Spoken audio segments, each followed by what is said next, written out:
Good morning. Welcome to Chapter 25 Bleeding. Make sure that you're logged in to get proper credit for this particular lecture. All right, so how important is bleeding? Well, think about it. It must be pretty important if it's got its own chapter. Of course it is. Recognizing bleeding and understanding how it affects the body is a very important EMT skill. Bleeding can be external and obvious or internal and hidden. Either type of bleeding is potentially dangerous and can cause weakness, shock, and death in your patients.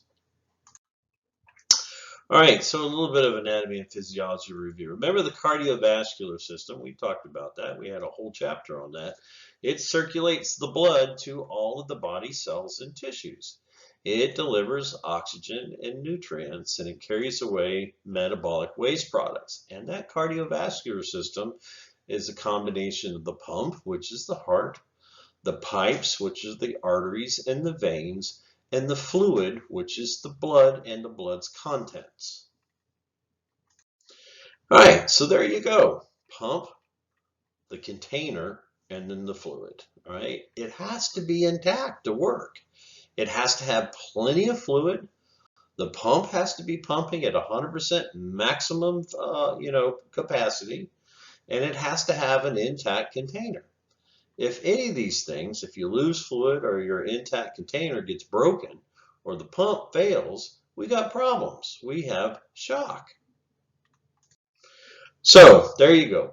The heart itself needs a very rich and well-distributed blood supply. It works on two paired pumps. The upper chambers, which are the atriums, and then the lower chambers, which are the ventricles. Blood leaves each chamber through a one-way valve, so it cannot come back, or it cannot back up into the heart. All right, so blood vessels and blood. The types of blood vessels you have are arteries, which carry blood away from the heart, arterioles, which are smaller vessels that connect with arteries and capillaries. Then you have capillaries, which pass among all the cells of the body and link arterioles and venules. And then venules, which are very small, thin-walled vessels that empty into the veins. And then the veins, which carry the blood from the tissues back to the heart so it can be reoxygenated once it's pumped back into the lungs. All right, so oxygen and nutrients. Folks, you remember this. How important is this? Oxygen and nutrients easily pass from the capillaries into the cells, and the waste and carbon dioxide diffuse from the cells into the capillaries, as you can see in this diagram here on our right. It shows you that exchange on how everything's working, how O2 and CO2 are exchanged. Okay, O2 comes in, CO2 goes out. Okay, all the waste products are being delivered through the different parts of the body that we can eliminate them. Right, so blood contains red blood cells, which transport oxygen to the cells and carbon dioxide away from the cells, white blood cells, which fight infection, platelets, which form blood clots, and plasma, which is the fluid portion of the blood. Blood clot formation depends on several factors. Blood stasis, is it sitting? Okay. Is it moving? Is it sitting? If it is moving, how fast is it moving? Changes in the blood vessel walls, also how it's affected, and also the blood's ability to clot. As you can see here in this particular diagram, it shows us white blood cells. They're the big guys. And the red blood cells, which are the little guys, okay, little ones that you can see, they're kind of oval shaped. And then the platelets. The platelets, you can very much so reimagine that they're here in the center, this little guy here that, attaches to the blood when it needs to clot. All right, so the autonomic nervous system. Remember, the autonomic is exactly what it says. It's automatic. It's autonomic. It works on its own. It monitors the body's needs and adjusts blood flow by constricting and dilating blood vessels. It automatically redirects blood to the heart, brain, lungs, and kidneys in an emergency. It adapts to the changing conditions in the body to maintain homeostasis and perfusion. If the system fails to provide sufficient circulation for every body part to perform its function, shock is the end result of that. So, perfusion.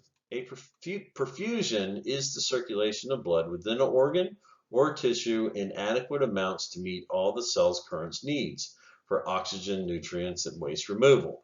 Blood flow must be fast enough to maintain adequate circulation and slow enough to allow cells time to exchange oxygen and nutrients for carbon dioxide and other waste products. Some tissues, need a constant supply of blood, while others can survive with very little. All organs and organ systems of the human body depend on adequate perfusion to function properly. Some organs cannot tolerate interruption of blood supply for even a few minutes without sustaining damage.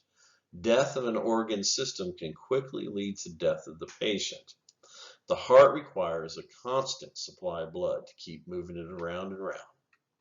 It's like NASCAR, time to go left. All right, so hemorrhage. We're talking about bleeding, First, we're going to talk about significant external bleeding. Hemorrhage means bleeding. The significance of external bleeding is, something that you're going to be able to have to differentiate between the different types. With serious external bleeding, it may be difficult to tell the amount of blood loss. Blood will look different on different types of surfaces. It is important to estimate the amount of blood that the patient has lost. The body will not tolerate acute blood loss of greater than 20% of the blood volume, which is approximately 2 pints. Average changes in vital signs may occur with a significant amount of blood loss. Increased heart rate, increased respiratory rate, and decreases in blood pressure. How well people compensate for blood loss is relative to how rapidly they bleed. An adult can comfortably donate 1 unit, which is 500 milliliters, of blood over a period of 15 to 20 minutes. If a similar blood loss occurs in a much shorter period of time, the person may rapidly develop symptoms of hypovolemic shock. The age and pre-existing health of the patient should be considered. Obviously, either one of those can result in a more poorer outcome. So, arterial bleeding. It is the pressure that causes the blood to spurt that makes bleeding difficult to control. Typically, it is brighter because it's rich in oxygen and spurts in time with the pulse. When venous bleeding, which is dark red because it's low on oxygen, does not spurt and it's easier to manage and more likely to clot spontaneously than arterial blood. Either way, it all can be a profuse type of bleed with either one of them and could be life-threatening. All right, so capillary bleeding, dark red and oozes from the wounds, but steadily and slowly. It's more likely to clot spontaneous than arterial blood. So you can see here in this area, this is more of a capillary bleed. It's a small cut. It's on the finger. It's bright red, This here is a deeper wound, It's more likely a cause of a venous type of bleed. But when you have this one over in the corner, I'm going to cut me off for a second. This is a hockey player. You ought to watch this video. This is a pretty dramatic video. He got a stick, this one particularly, in the throat. Notice the blood pouring out of this guy's neck, It is just spurting. That's not coming from his mouth. It is coming from his neck where his carotid artery had been cut. Believe it or not, this hockey player survived. But look at all the blood that's on the floor. It started over here, or on the ice, should I say. Started over here with the initial cut, and then all the way over here as he kept moving, and he's kind of in one area. And, the bystanders at first didn't really recognize it, neither did the officials. But once they got a handle on it, figured out what was going on, they immediately got out there and stopped the bleeding and got into a hospital right away. But watch the video. It's pretty dramatic. All right, so clotting. Bleeding tends to stop rather quickly within about 10 minutes, That's because it's in response to internal mechanisms and exposure to the air. When the skin is broken, blood flows rapidly from the open vessel. The cut ends of the vessel begin to narrow, which is caused by vasoconstriction. Therefore, it reduces the amount of bleeding. Then a clot forms, which we call coagulation. Bleeding will never stop if a clot does not form, unless the injured vessel is completely cut off from the main blood supply by direct pressure and or a tourniquet. So, hemophilia. This is a patient that lacks one or more of the blood clotting factors. These folks can bleed very, very rapidly and can occur spontaneously. All injuries, no matter how trivial, are potential serious and life-threatening to these kind of patients. Patients should be transported immediately. All right, so internal bleeding. Internal bleeding is any bleeding in a cavity or a space inside the body. Usually this is because of blunt trauma. It can be very serious because it's not easy to detect immediately. Injury or damage to internal organs can result due to internal bleeding. It can also cause hypovolemic shock. Possible conditions causing internal bleeding: stomach ulcers, lacerated liver, ruptured spleen, broken bones, and then pelvic fractures.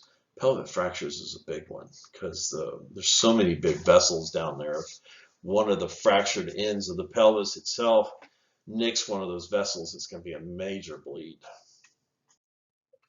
Mechanism of injury for internal bleeding: high energy. Mechanism of injuries should increase your index of suspicion for serious unseen for internal. Again, like I mentioned earlier, if you have a lot of blunt trauma that's high energy, be suspected of, especially if they have, distended abdomen, tender abdomen, that kind of stuff. Internal bleeding is possible whenever the mechanism of injury suggests that severe forces were affected by the body. Remember, look for DCAT BTLS. What does that mean? Come on, say it. I'm listening. No. Deformities, contusions, abrasions, penetrations, burns, tenderness, laceration, and swelling. You're looking for all this stuff or any other signs of injury that may, spark your little spidey sense there to think that the person's bleeding internally. Nature of illness for internal bleeding. So just the opposite. Bleeding is not always caused by trauma. Non-traumatic causes could be, bleeding from ulcers, bleeding from the colon, ruptured ectopic pregnancies, and aneurysms. So just to kind of bring you back to the mindset of nature of illness. And, can you have a NOI and an MOI together? Well, of course you can. Absolutely. Patients have heart attacks and crash into trees all the time. Or even more significant, they take their insulin and they go, oh my God, I don't have something to eat, so I better stop at a store. And they keep passing stores and trying to get to a McDonald's or something, and they end up with a low blood sugar. So sometimes that happens as well. So be sure that you're checking patients for nature of illness types of injuries along with your trauma.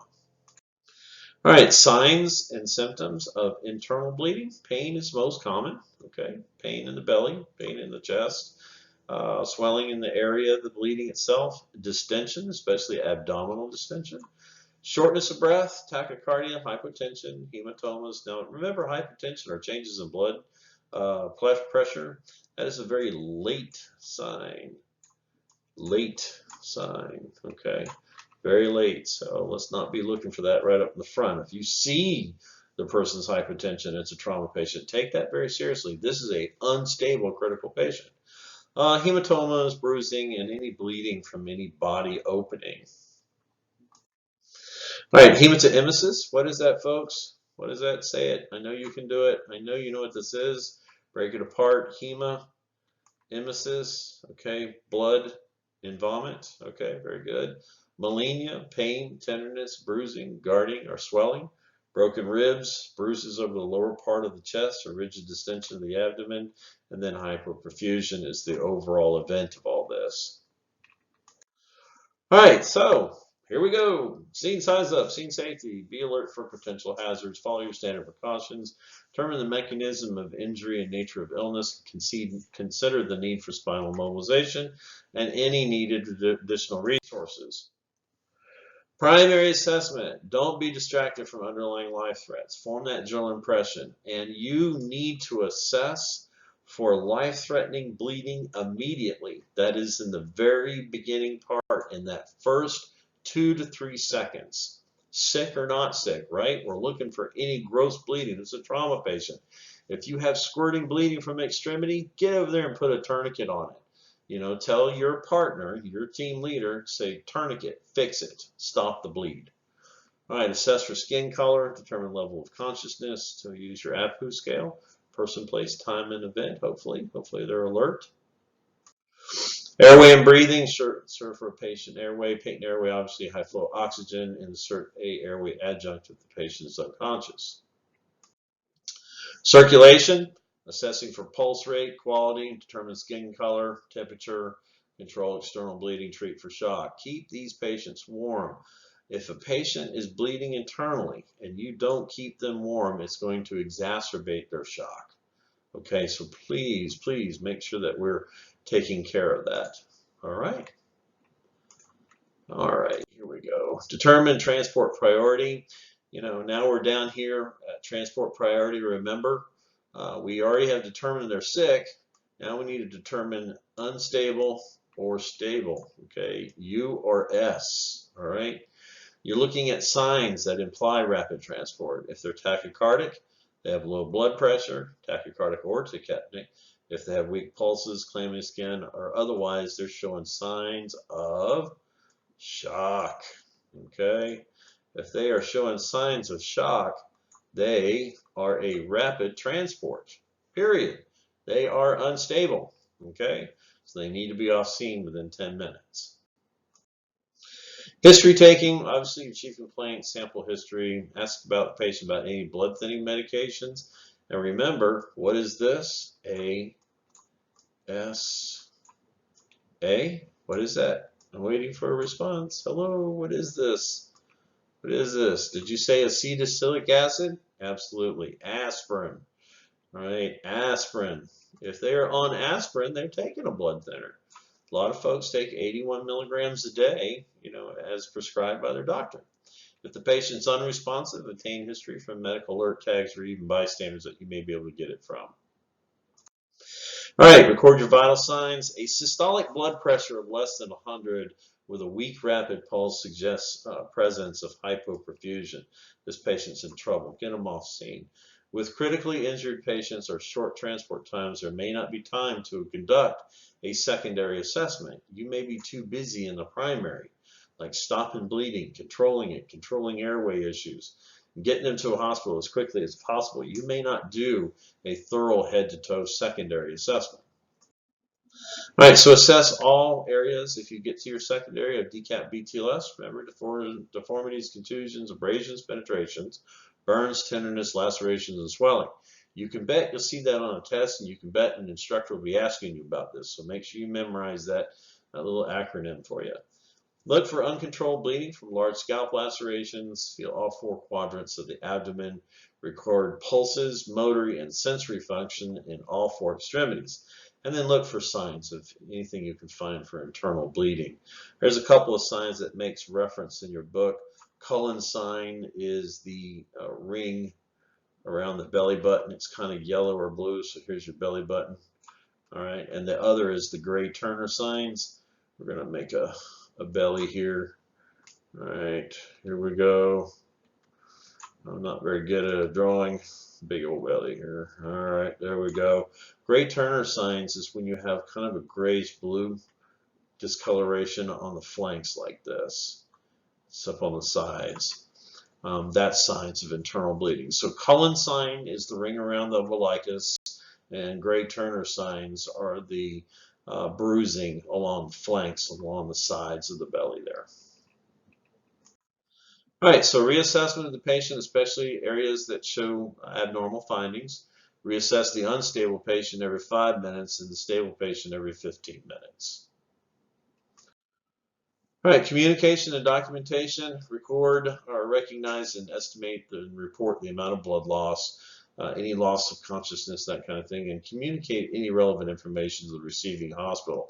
Because remember, they may be getting prepared to take this patient to surgery, so the sooner we can let them know the criticality of our patient, the better off our patient's going to be.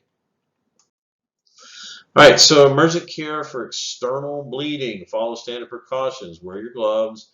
Make sure the patient has an open airway, provide high flow oxygen, and control obvious life-threatening bleeding as quickly as possible.